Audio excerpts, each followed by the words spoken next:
welcome to Good Grief, the podcast dedicated to demystifying and destigmatizing grief with compassion and humor. I'm Nikki. I'm an end-of-life doula and a grief coach in Columbus, Ohio. Today, we're going to talk about the 7 signs that you're not dealing with your grief. So, I stumbled across a video on the YouTubes, which I will obviously link in the show notes so you can watch it yourself. It is an interesting little channel I happened upon one day, and I watched one video, so now, of course, YouTube's algorithm suggests this to me constantly. But the YouTube channel is called Therapy in a Nutshell, and most of their videos are like 5 to 15 minutes long, just briefly going over therapy and mental illness and grief, etc. in little snippets, hence the name Therapy in a Nutshell. It makes sense. Am I right? I'm right. Okay. Anyway, so I came across this video that was 7 signs you're not dealing with grief. And I was like, oh, well, that's right up my alley. So let's take a look. And I watched it. It was a really short video, like 7 minutes long. So I've said this in pretty much every single episode, and I will continue to do so in every single episode. Before we dive in, there's no timeline for your grief. There's no rule book for your grief. There's no perfect way you are supposed to grieve. There's no perfect recipe for your symptoms and how you cope with it. Your grief is your own.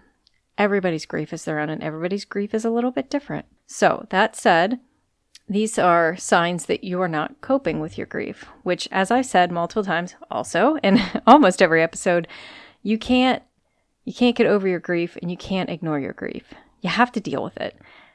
And yes, it sucks. It sucks really bad. And I'll tell you what, I've had about 6 of these 7 symptoms at one point or another, because I own up to it. I've said before, I'm a chronic avoider. I don't like dealing with my grief. I know I need to, and I do. I do deal with it.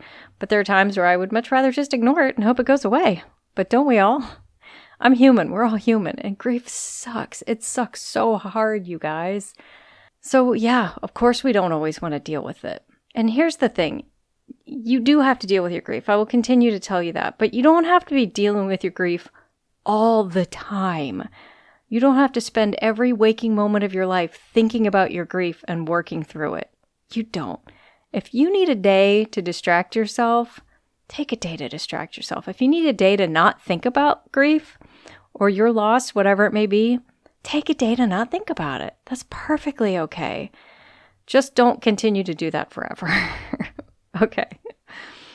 So, number 1 is compulsive behaviors. This could be anything. I think mostly when somebody says compulsive behavior, the first thing they're going to think of is drugs or alcohol, which, yes, that is something that people will do to not deal with their grief or to avoid it, numb the pain, so to speak. But eventually you have to deal with your grief, right? But this doesn't necessarily have to be drugs or alcohol. Those are some of the top ones, but you can think about like any type of quote-unquote addictive behavior, like shopping, but even things like media binges. I've referenced before when I have days where I just can't cope, I'll lay on the couch and flip through TikTok videos for an hour. I don't know if that's necessarily compulsive behavior, but, just binging Netflix for 4 days in a row and not moving. Netflix asks you, are you still watching? And you're like, I don't need your judgment right now, Netflix. We've all been there. Look, I just want to spend a day in my jammies not thinking, okay? Anyway, but compulsive behavior can be other things too.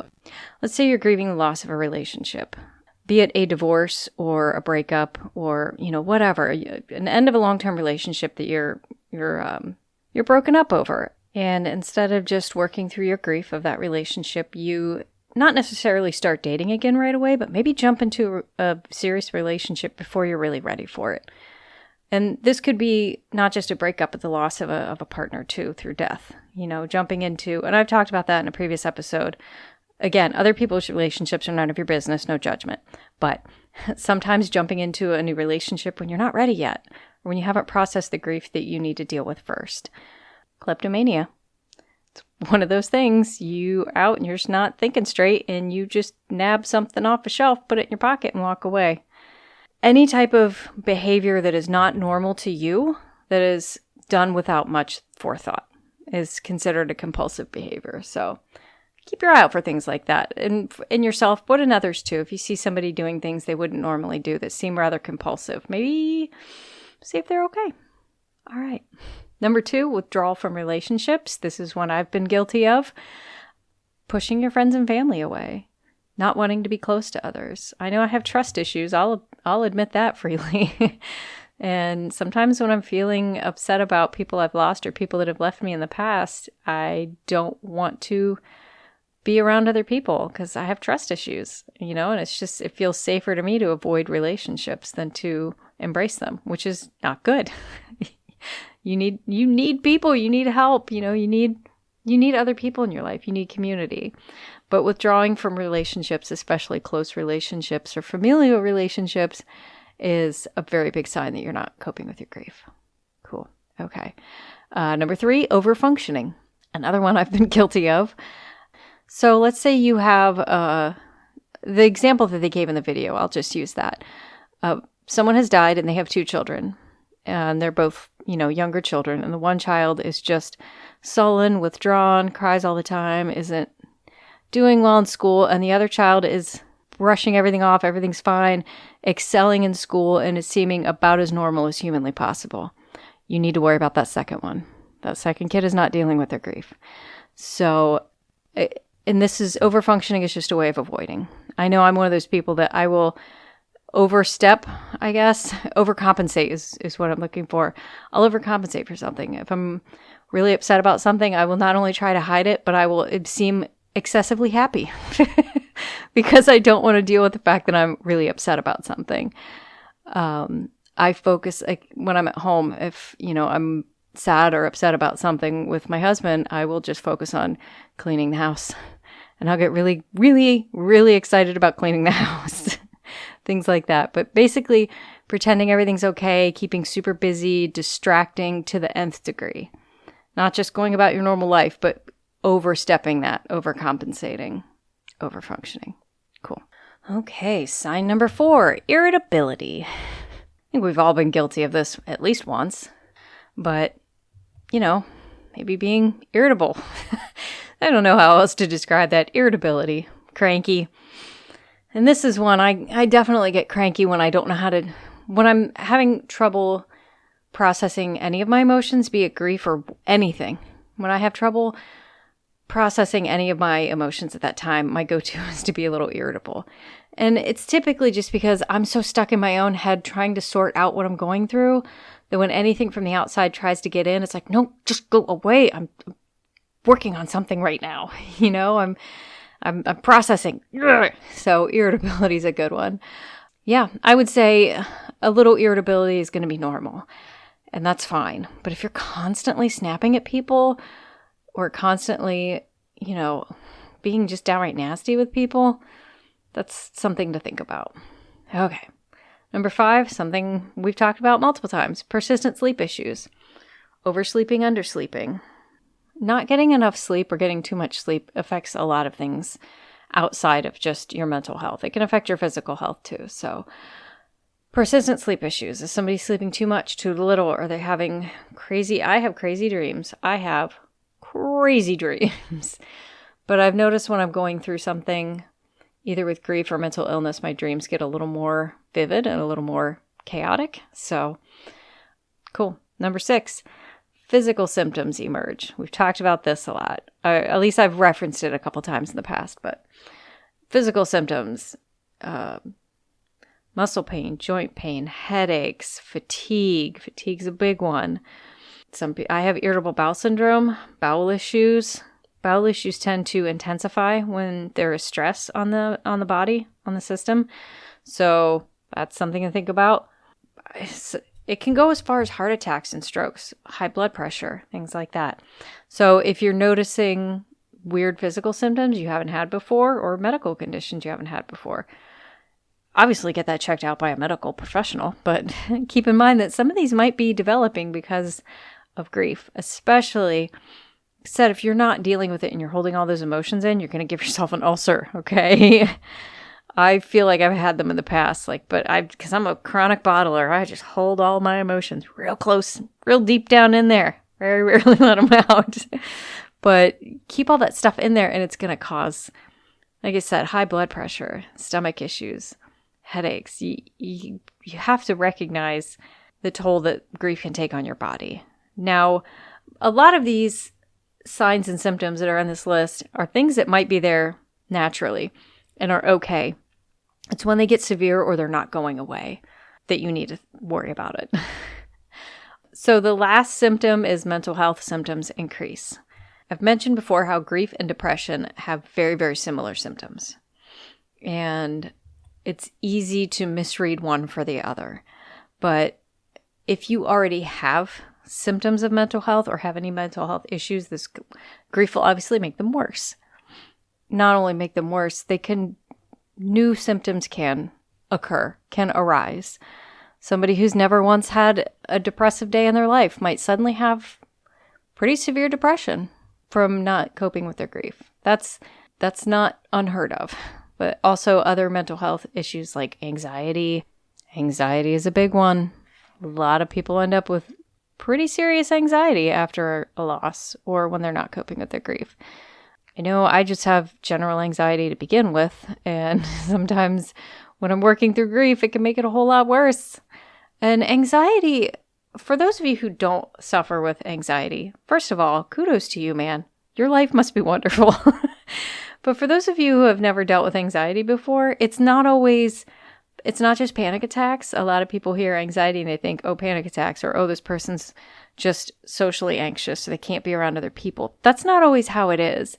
Anxiety sometimes I don't even recognize my anxieties flaring up until it's been a while with it, when I realized that I felt like my throat was closing up all the time.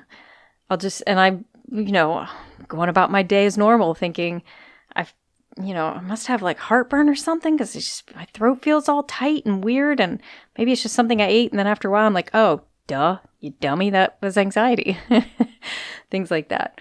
But yeah, so mental health symptoms that might pop up, especially if you've never felt them before, you've never dealt with mental illness before, starting to have some of the symptoms of it can be really upsetting. So again, it's normal and it's natural, but if you don't process your grief, it'll only get worse. So what do I keep saying, everybody? Got to deal with your grief. You never get over it, but you got to deal with it. Yeah, it sucks. So those are the 7 symptoms, but I'll keep saying it again and again. Pretty much anything you're feeling, no, not pretty much. Anything that you will feel during grief is normal because it's what you're feeling. It might seem weird. You might think you're crazy.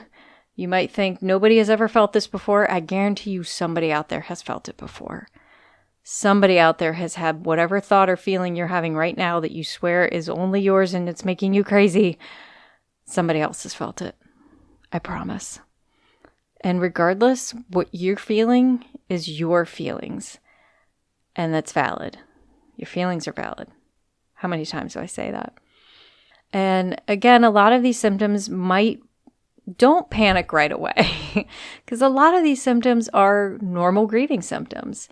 It's when it goes too far, like especially the compulsive behaviors one. That one's a little, if you're starting to cope with drugs or alcohol, or you're becoming a kleptomaniac, or, just watch those. Just keep an eye on those. It's, you know what? Sometimes when I'm having a really bad day, yeah, I'm going to pour myself a glass of bourbon, but I'm not doing that at work or at, noon. I'm doing this after work in the evenings, and it's not interfering with my life. And I'm not, getting crap-faced at night. I'm not drinking to excess all the time. I'm especially not drinking to excess to cope with my feelings.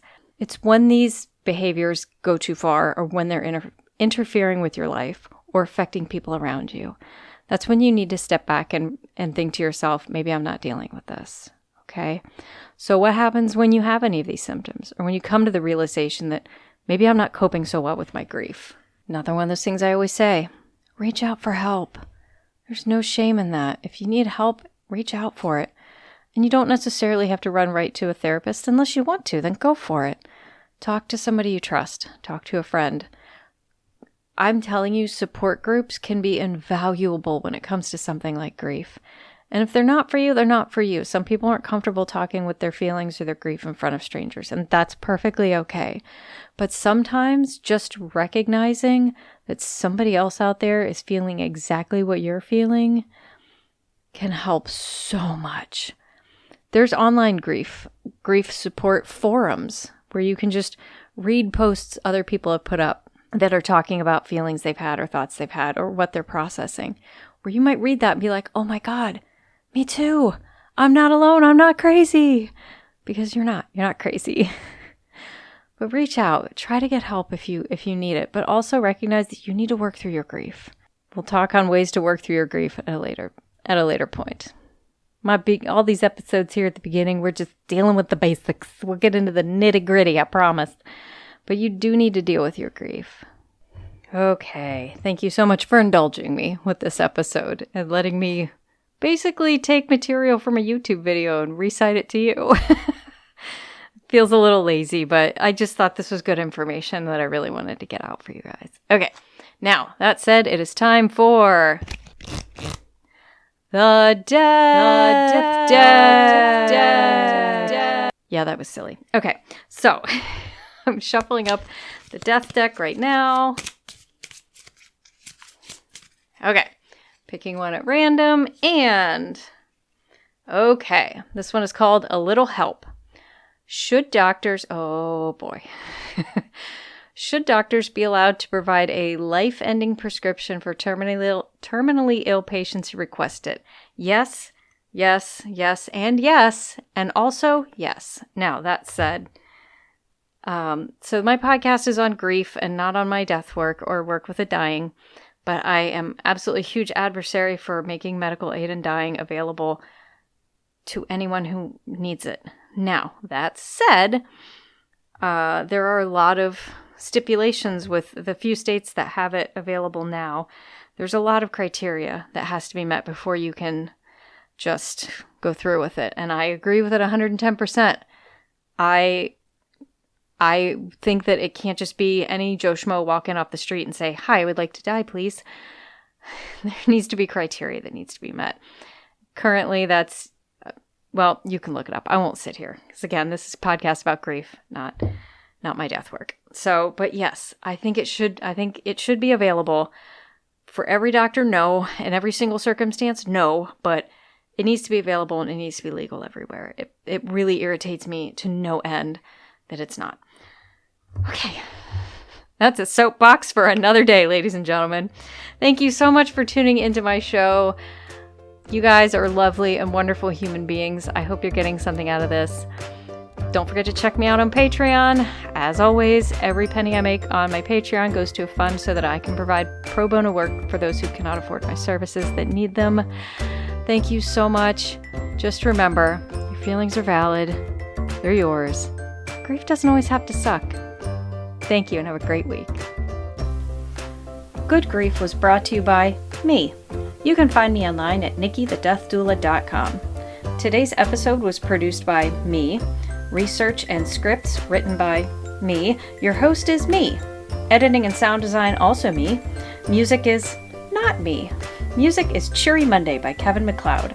License information can be found at filmmusic.io/standard-license. Special thank you to my best friend and husband for constantly reassuring me that I don't suck.